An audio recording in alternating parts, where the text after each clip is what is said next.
Yo, what's going on, ladies and gents? My name is Dylan and welcome back to another video. Today I wanted to share with you guys the story of how I got to meet Logan Paul, how I got invited to his house, and how I got to fly to LA to meet him.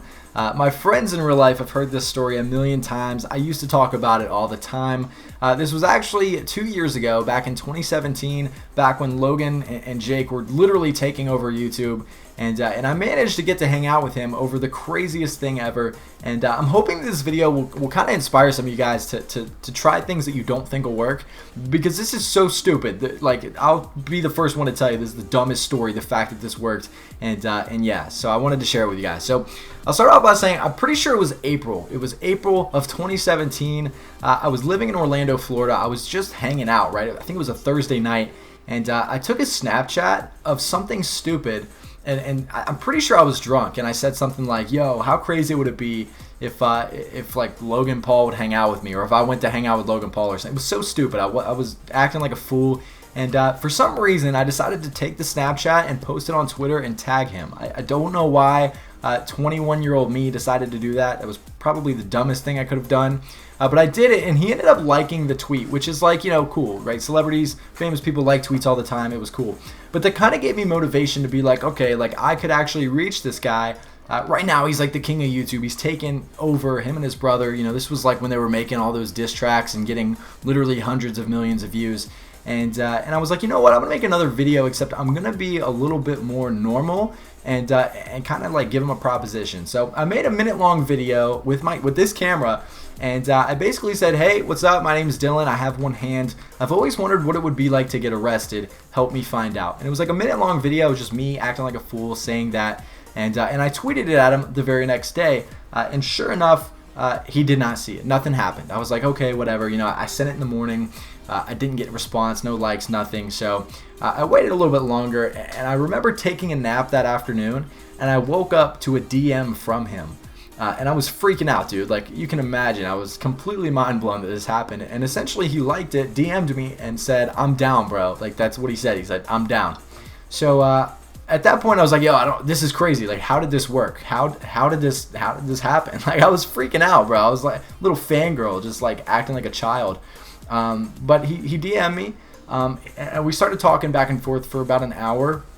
And I remember he said, "You've got great camera presence. You're really good in front of the camera."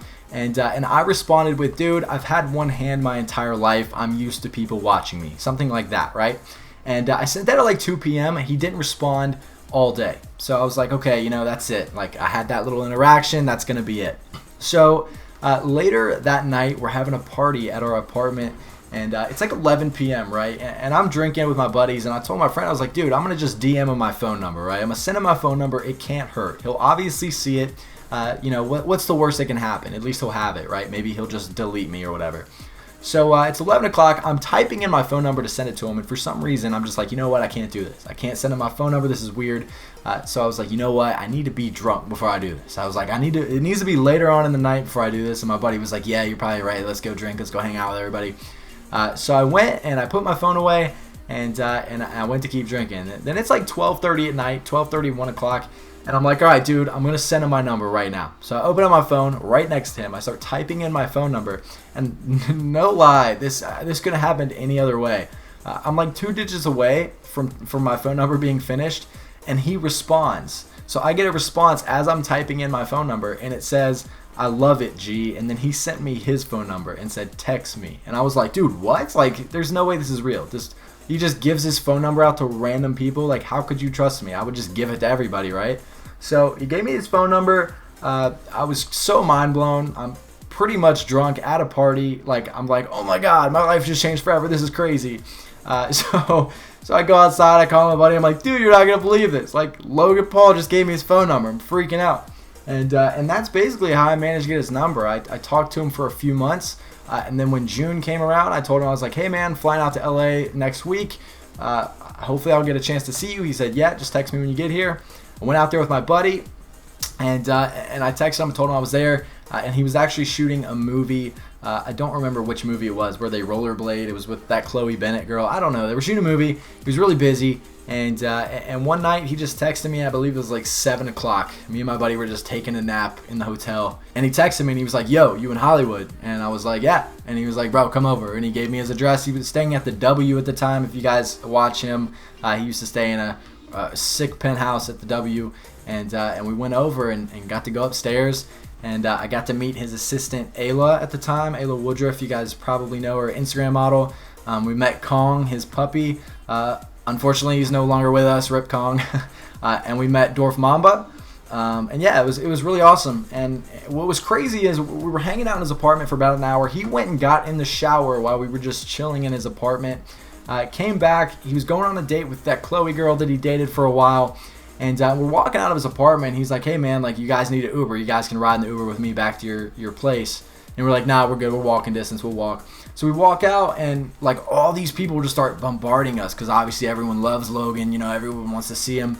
And we're just in the middle of the circle. And all of a sudden, dude, Juan Pazurita, I don't know if you guys know him, really popular Hispanic YouTuber, just comes flying down, like just got back from Vegas or something, hugs Logan, and then looks at me and shakes my hand like he knew who I was. And Logan's like, "Yeah, that's the guy." And I was like, "What?"